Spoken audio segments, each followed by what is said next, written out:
The real reason rent and home prices are going up, and no one is talking about it. As you know, rent and home prices are way up, and you're only hearing half of the story. Hello, this is Douglas Lucky Larson on the Retire Early and Often channel, and today we're talking about home prices in the USA and rent as well, both drastically on the rise. Now, I'm just making observations, and I don't give advice. I also try not to get right or left political. Of course, I've got views and opinions about how the country is being run, but I generally don't trust any politicians because, especially once they've made it to the highest levels of government, they usually owe so many favors to special interest groups that they no longer represent the needs of the common man, but instead they pander to their biggest donors. You probably heard that it takes like $100 million to run for a Senate seat. And that's how our politics have become corrupted, because nobody has $100 million to spend on a single campaign, whether you win or lose. So we end up with so-called public servants that really serve big tech, big pharma, big media, big oil, big tobacco, Wall Street, and big business.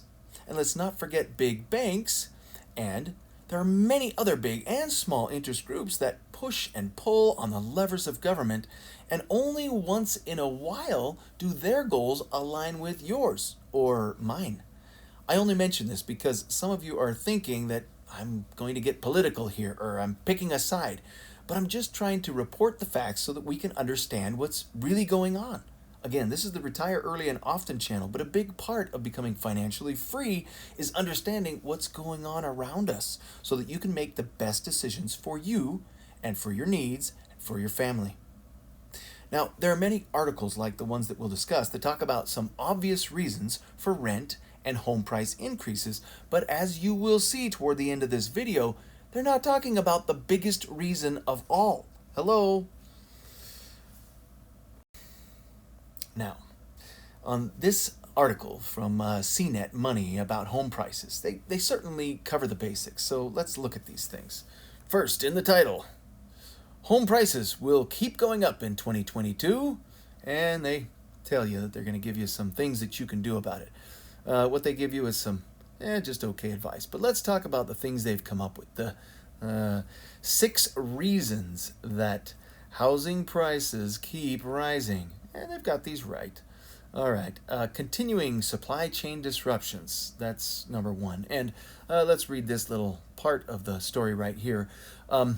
Revising its 2022 forecast, Zillow predicts that home values will continue to soar beyond initial projections. The online real estate marketplace company forecasts that year-over-year prices will max out at about 22% in May. Now, they're not saying that over the year of 2022 that they're expecting another 22% rise. They're saying that year over year, May is going to show a 22% increase from last May. Their projection, Zillow that is, and we did another video on this earlier, you can look that up. Zillow projected that in the year 2022 we'd see about a 16.4% increase in home prices. That's still significant. That's huge. That's almost as much as 2021. So yeah, it's big. All right, continuing supply chain disruptions. Yes, we know about that, and it's driving prices higher.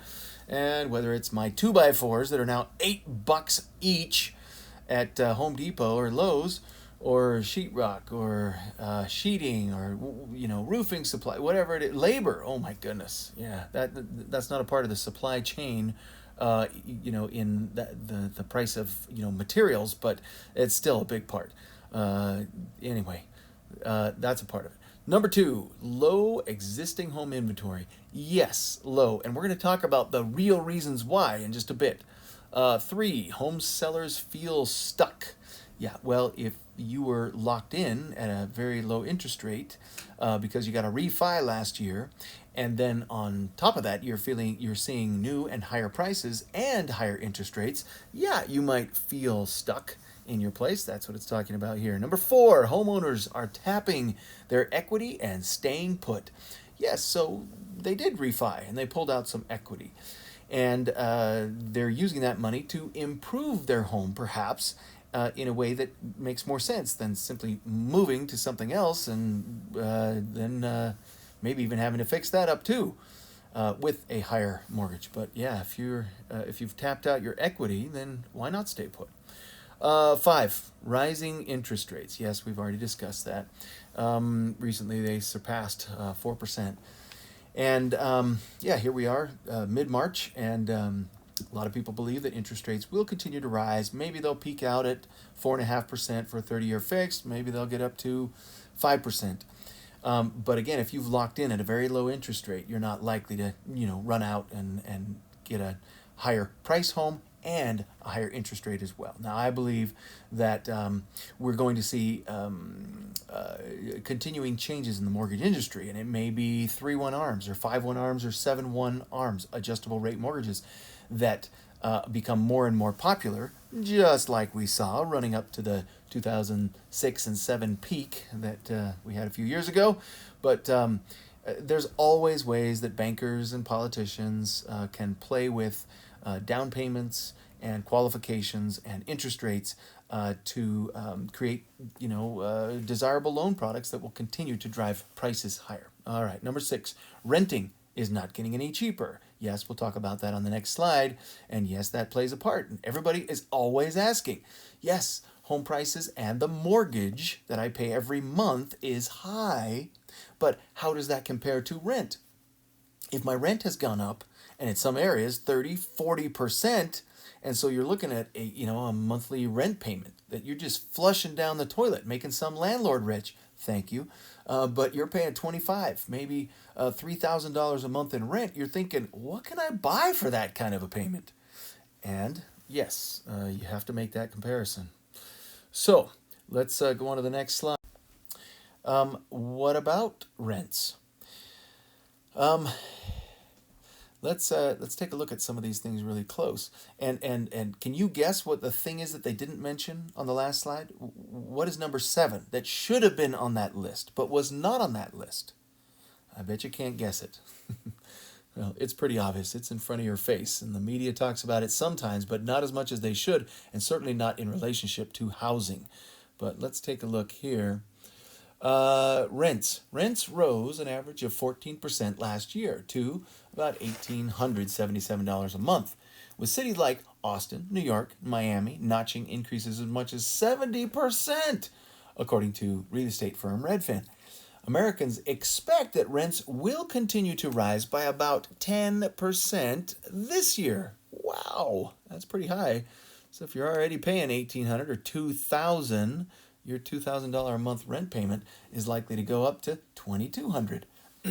That's a lot. That hurts. All right, let's drop down to the last part of this paragraph here. Higher rent prices are also expected to be a key driver of inflation in the coming months. Well, duh!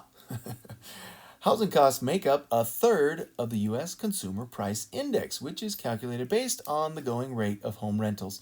Yeah, not really. We know about how the government really calculates rents. It's owner's equivalent rent, and it's really kind of an inaccurate way. They don't look at real rents. They look at the owner's it's a list of people that they ask about if you were to rent your home, what would it rent for? Not very accurate. Look at what's really renting and you'll get a better idea. And then we go on, but economists say that there is a lag of 9 to 12 months before rising rents actually show up in the inflation measures. So it's bad and it's only going to get worse. At least their numbers. But in real life it will as well. All right. Let's see. In the meantime, I love this. In the meantime, the Biden administration has begun reallocating unused funds from its $46.5 billion emergency rental assistance program to help residents with rent and utility payments in cities such as Washington, D.C. I wonder why they start there. Houston and San Diego. Well, I love San Diego. President Biden has also vowed to add nearly 100,000 affordable homes over the next 3 years by providing low-cost funding to qualifying developers and encouraging states and local governments to reduce the zoning and financing rules for affordable housing. Yeah. First of all, I'll believe it when I see it. And second of all, 100,000 affordable units, that's nothing, right? That is nothing. And again, politicians always promise things like that. But yeah, we'll see. And reducing zoning requirements, yeah, good luck with that. Financial rules, guess what? That's what got us into the last giant bubble and housing crisis. So be careful with the financing rules. All right, then it goes on to list some of the cities that saw the highest increases. Austin, Texas, a couple places in New York and New Jersey. We got Florida in here with several cities. Don't have to tell you people down in Florida that your rents are going up, Orlando. Then we got Texas. We got more Florida, Arizona, Nevada, and Ohio. Interesting. Yeah, my metro areas that I'm invested in right now didn't even make this list. The Salt Lake City area and San Diego. So interesting. All right. Well, nobody is talking about the major reason that rents or home prices continue to rise. Some people recognize that many houses and condos are being turned into Airbnbs, and that does have an effect on markets. Maybe it takes a small percentage, out of the marketplace. In a big city like New York or LA, there might be 40 or 50,000 Airbnb units that could be used for long-term rentals instead of short-term. But that's, it's a lot, but it's really not a huge percentage of the total units in cities of that size with 15 or 20 million people. The real driver for the short supply of housing and thus much higher prices is, dun dun dun, immigration, and specifically illegal immigration. All right. The numbers actually show that there's probably 3 million more people in the United States right now than there was just a year and a half ago. Let's look at this slide. All right. In just a minute, we're going to look at these numbers and graphs really close. But before you call me any names or make any judgments, please understand that I grew up in North San Diego County, about 45 minutes from the border of Mexico. I've had many great vacations and a lot of great times south of the border. I used to feel comfortable as a teenager driving south into Baja to surf near Rosarito and Ensenada. I had a lot of great fun down there, me and my brothers and friends. Many of my friends growing up in Southern California were also from south of the border, and many of my coworkers and current friends are from Mexico, Guatemala, Argentina, Honduras, Venezuela, Panama, and Colombia. Many of these places are really struggling right now, and some have struggled for decades, financially, socially, and just for the basic human rights. The bottom line is, I don't blame anyone from south of the border or from Haiti or Cuba or anywhere else for wanting to come to the United States. Believe it or not, and like it or not, people have always come here and are coming now in greater numbers than ever before.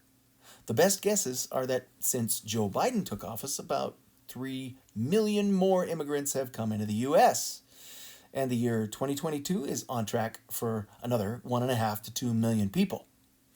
We keep hearing that we have a housing shortage, and most discussions will bring up those 6 things mentioned on previous slides. But hello, if you add 3 or 4 or 5 million people into the population over a very short amount of time, you will definitely experience a housing shortage.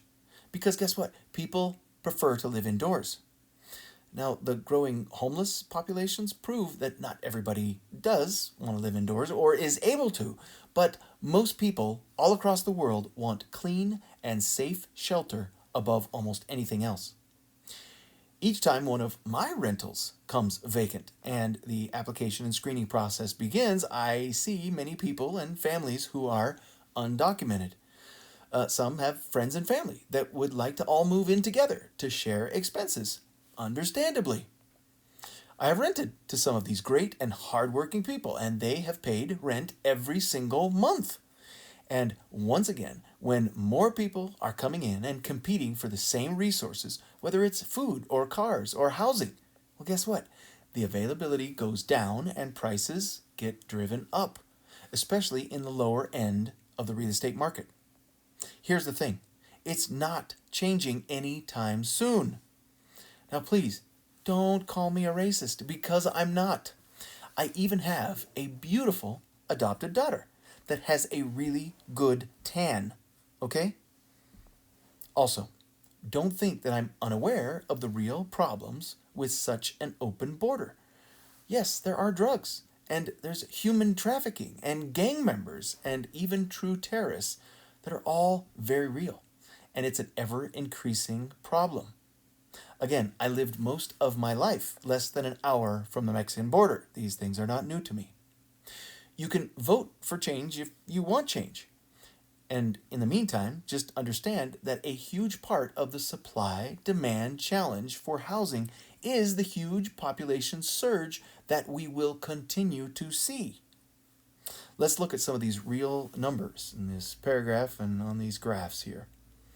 Growth in the immigrant population. We use the terms immigrant and foreign-born interchangeably in this analysis. And then it goes on to talk about the figure shows that the immigrant population declined throughout the middle of 2020, COVID, of course, and some of Trump's policies, hitting a low of 43.8 million foreign-born people in the United States. That was as of August of 2020.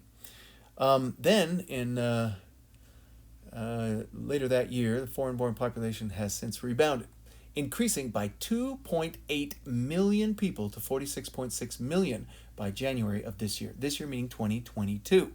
Now, 2.8 million in a year and a half. That's here. And those are the ones we know about. Let's be honest here. Whenever you read and understand what's going on at the border, you do realize that the real numbers show that between 500,000 and maybe 750,000 people per year come in through our border that are undetected. And we don't really know how many. It's just that when we do censuses later, we know, oh, wow, there's a lot more people here than we thought. Where did they come from? Yeah, take a guess. Well, on this particular chart, we can see that Trump won election here, and the population went kind of a little flat. Then I think with lots of talk about the wall and building the wall, a lot of people said, hey, if I'm not in that country and I want to be, now might be a time to get there. And so we had the Trump surge right here. Then we had the Trump policy change, and it was remain in Mexico, right? And then it kind of slid a little bit. Then we had Joe Biden wins, and wow, record numbers have come in since then. It's just the facts. I'm not trying to be political. It's just the facts, all right? And how does this actually affect housing? We'll get to that in the next slide. I find this chart over here very interesting, though. This is from the St. Louis Fed, all right? And they get their data from all kinds of great and reliable sources as much as possible. But here's the total population in the U.S., and we come to 2020, and all of a sudden, wah, out of nowhere comes this giant spike. Where does that come from? Well, we had a census in 2020, and we recounted as best we could. Now, everything is an estimate, but they try to get pretty close, and they realized, uh-oh, we're about 2 or 3 million people short. And so they just instantly increased that number right here. So, yeah. And we're currently not really accounting for all of the people who just simply don't show up on a normal census. So, anyway, there's a lot of people coming in. We know that. There's a lot of people that we don't know that are coming in, and they will show up on the next time we have a census, and we'll see another adjustment just like that one. All right, next slide. So what do these numbers really mean? Let's look at the 30 main metros in the United States, and let's talk about how these numbers really translate to each area. So if we look at the 30 biggest metropolitan areas, we have New York, LA, Chicago, Washington, Baltimore, San Jose, anyway, a lot of places. And when we get way down toward the bottom here, to some of the areas that I invest in, Salt Lake, 2.6 million people. And I bring up some of these, even way down here, Raleigh-Durham and Milwaukee, Indianapolis, Kansas City. These are not huge places, under 2.5 million people. But when you start adding in large groups of people, it really changes the dynamics, the demographics that are going on. So let's look here. You take 3.5 million people, give or take, and then you say, let's take 1 million of those new immigrants just in the last year and a half, right? That's when people have really started complaining about home prices and rental increases. Okay, you take 3 million people. You take 1 million of those and you say, okay, they ended up in some of those smaller areas. But you take just 2 million people, okay, you divide that by the 30 top metro areas and you come up with 67,000 people on average in each of these places. Now, in a place like New York or LA, it might be 200,000. And in a place like Salt Lake, where I spend most of my time, or an area like Milwaukee, maybe it's only 30,000 people. But how does that translate into housing units needed? Well, 67,000 divided by, let's say, 3 people per household. That's usually how we divide it up in the United States. And you get 22,000 units on average that we are short in every metro area. Well, let's just say that in my area of Salt Lake City, that it's really only 30,000 people. But we need 10,000 new housing units. Trust me, we're not building anywhere near that number of apartments and homes. The best numbers that I could find show that with job growth and expected population increases over the next few years, Salt Lake and the surrounding communities will be short about 3,000 to 5,000 housing units every year if the current trends continue. San Diego County, where I spend a lot of time, has a similar housing deficit, and it will just keep getting worse year after year. And builders can build, and politicians can promise 100,000 units, but when we've got 3 million people and likely up to 5 million after another year or two, there's just no way to keep up with demand, right? Do you see this? Now, I can't give you advice, but I can tell you that I continue to buy affordable rental units with fixed, long-term, low-interest debt and good cash flow. I'm trying also to improve on my limited Spanish. Lo siento, pero mi español es muy malo. Now, please tell me what you're planning to do in the comments below. And also, please like, subscribe, and share our videos. And we will keep bringing you, hopefully, helpful content.